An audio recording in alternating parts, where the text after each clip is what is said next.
Que va valoir ta formation d'ici 6 mois, d'ici un an? Est-ce que ta formation sera toujours d'actualité? Est-ce que ce que tu auras appris à l'école sera toujours aussi pertinent? Ce que j'ai envie de dire dans cette vidéo, c'est simplement que les choses vont très vite. À l'époque de nos parents et de nos grands-parents, tu pouvais faire une formation et 50 ans plus tard, la technique que tu as apprise, la méthode que tu as apprise était toujours d'actualité, était toujours utilisée.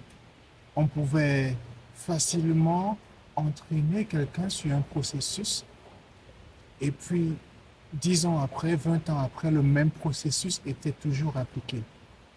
Mais aujourd'hui, ce n'est plus ça. Les choses vont très vite. À peine on a appris une méthode que une autre méthode arrive qui vient supplanter la précédente. Ce que je suis en train de dire, ce n'est pas de ne pas se former. Non, la formation reste importante, la formation reste utile. D'ailleurs, je suis moi-même un formateur. Mais le point que je veux soulever ici, c'est le point de la flexibilité. Le point de se souvenir de ce qu'on apprend aujourd'hui. On doit rester dans la logique de se former continuellement. Parce que si on se dit, j'ai appris, je suis allé à l'école, je me suis formé à faire une ou deux ou trois choses et qu'on s'arrête là, alors on risque d'être surpris.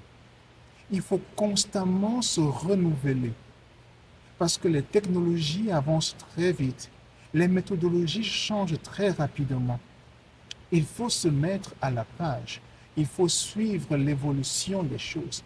Et donc, il faut être capable d'apprendre, de désapprendre et de réapprendre.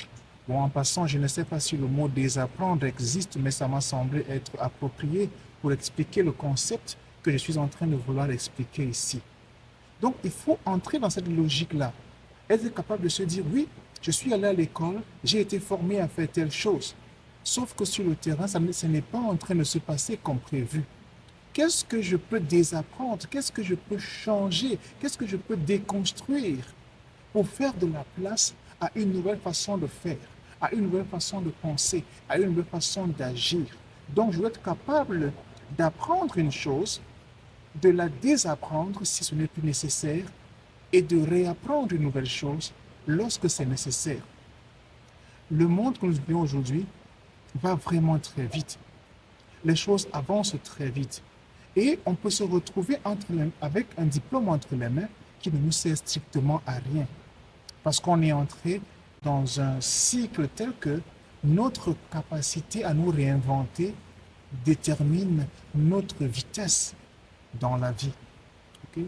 Il ne s'agit pas simplement de ceux qui cherchent un emploi, mais il s'agit aussi de ceux qui sont déjà en entreprise et de se demander, mais qu'est-ce que l'évolution technologique est en train d'apporter comme impact sur le poste que j'occupe? Si je suis gestionnaire de ressources humaines, par exemple, comment est-ce que cette situation va venir impacter, je dis n'importe quoi, mon processus de recrutement? Et bien plus encore, comment est-ce que cette évolution technologique impacte mon travail? Est-ce que mon travail est en danger du fait de cette évolution technologique? Est-ce que mon travail est en danger du fait de tout ce qui arrive sur le marché aujourd'hui? Hier, on avait la possibilité de recruter une personne qui allait se charger de notre volet marketing dans une entreprise, par exemple. Mais aujourd'hui, on se rend compte qu'avec l'intelligence artificielle, par exemple, il y a une bonne partie de ces activités marketing-là qui peuvent être traitées sans avoir besoin d'une intervention humaine. Ça veut donc dire que celui qui est dans le domaine marketing et qui ne prend pas en considération cette tendance technologique peut se retrouver quelques mois après sans emploi.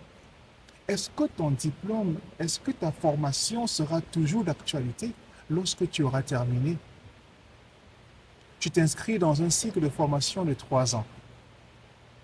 Est-ce que tu sais si à la fin des 3 ans, ce que tu auras appris, ce pourquoi tu auras investi argent, temps, énergie et attention, est-ce que ce que tu auras appris sera toujours d'actualité d'ici 3 ans? Je le répète, je ne te demande pas d'arrêter de ne pas te former. Il faut que tu te formes. En même temps que tu te formes, développe ton esprit de flexibilité pour pouvoir répondre rapidement à la tendance qui va se présenter à toi lorsque tu vas entrer sur le marché de l'emploi. Et si tu es déjà sur le marché de l'emploi et parce que tu es titulaire d'un poste, demande-toi comment est-ce que je peux faire pour garder une longueur d'avance. C'est ça l'objectif ici. La flexibilité te permet de garder une longueur d'avance. Parce que tu te dis, je suis comptable aujourd'hui, par exemple. Comment est-ce que je m'arrange pour que ma fonction de comptable, mon rôle de comptable dans mon entreprise ne soit pas menacé? Est-ce qu'il n'y a pas un logiciel qui est en train de se préparer quelque part et qui peut venir faire le travail plus vite et mieux que moi? Parce que si tu ne te poses pas ces questions, si tu n'anticipes pas en te posant ces questions, tu vas te retrouver à la rue. Je le dis parce que moi-même, je suis passé par là. J'ai travaillé pour une entreprise de coaching, et j'étais l'un de leurs coachs. Mais entre-temps, ils ont fait l'acquisition d'une plateforme qui faisait une bonne partie de mon travail. Mais je n'avais pas eu la présence d'esprit de me demander, mais est-ce qu'ils sont en train de penser à faire venir cette plateforme dans notre processus de coaching? Est-ce que mon rôle est en danger ou pas? Je ne me suis pas posé la question. Je me suis dit non, tout se passe bien et ça va toujours bien se passer comme ça jusqu'à la fin. Mais ça ne se passe pas toujours comme ça. Il ne suffit pas d'être gentil et parfois même il ne suffit pas d'être compétent. Parce que toute entreprise, lorsqu'elle se met en place, lorsqu'elle se crée, elle a l'intention de générer du bénéfice. Et si, dans son processus de génération de bénéfices, elle se rend compte qu'elle peut avoir une opportunité de générer plus vite et mieux de bénéfices qu'en ayant un être humain, elle ne va pas hésiter à sacrifier l'être humain pour avoir le bénéfice à travers une technologie ou bien tout autre moyen qu'elle a à sa disposition. Mon objectif ici n'est pas de t'effrayer, mais il est question pour moi de te rappeler qu'on peut te remplacer. On dit souvent que nul n'est indispensable. C'est probablement vrai. Nul n'est indispensable, c'est vrai. Il faut donc que tu te demandes qu'est-ce que je peux faire pour maintenir mon poste le plus longtemps possible.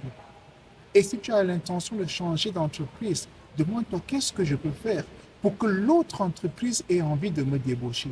Qu'est-ce que je peux faire pour que l'autre entreprise ait envie de travailler avec moi? Qu'est-ce que je peux mettre en place pour que je devienne sur le marché de l'emploi une valeur sûre, une valeur que l'on recherche? Et si jamais tu n'as pas d'emploi pour le moment, demande-toi qu'est-ce que tu peux faire pour que quand tu vas envoyer ton CV, quand tu vas envoyer ta lettre de motivation, que les gens comprennent cette personne a du potentiel. Cette personne a quelque chose qu'on voudrait avoir parce que tu auras anticipé. Quand on te recrute, on n'a pas la garantie que tu seras un bon employé. Il est maintenant de ta responsabilité, après avoir été recruté, de démontrer que tu es un bon employé. Parce qu'on te recrute pour ton potentiel. On te recrute pour ce qu'on a cru voir en toi. Maintenant, quand tu entres en entreprise, tu dois démontrer que ce qu'on a vu était juste. Et lorsqu'on a vu que c'est juste, il ne suffit pas de s'arrêter et de dire, OK, j'ai plafonné, j'ai plus besoin de rien démontrer du tout. Non, tu dois démontrer que tu peux aller plus loin, que tu peux aller plus haut. Et c'est en démontrant cela qu'on peut te confier de nouvelles responsabilités, qu'on peut te confier de nouveaux challenges dans l'entreprise. Okay? Si tu restes tranquille, tu me dis, tu dis que je suis arrivé, je suis recruté, c'est fini. Non, effectivement, ça ne va pas tarder à finir et on va se séparer de toi. Mon objectif ici n'est pas qu'on se sépare de toi. Mon objectif est qu'on te garde le plus longtemps possible au sein de cette entreprise. Et pour que ça arrive, il faut que tu aies une longueur d'avance. Il faut que tu sois flexible. Il faut que tu saches quelle est la tendance de ton industrie, quelle est la tendance du domaine dans lequel tu es et comment est-ce que tu peux surfer sur la vague de cette tendance-là pour être parmi les meilleurs. Je te souhaite d'être le meilleur et que Dieu te bénisse. À très bientôt.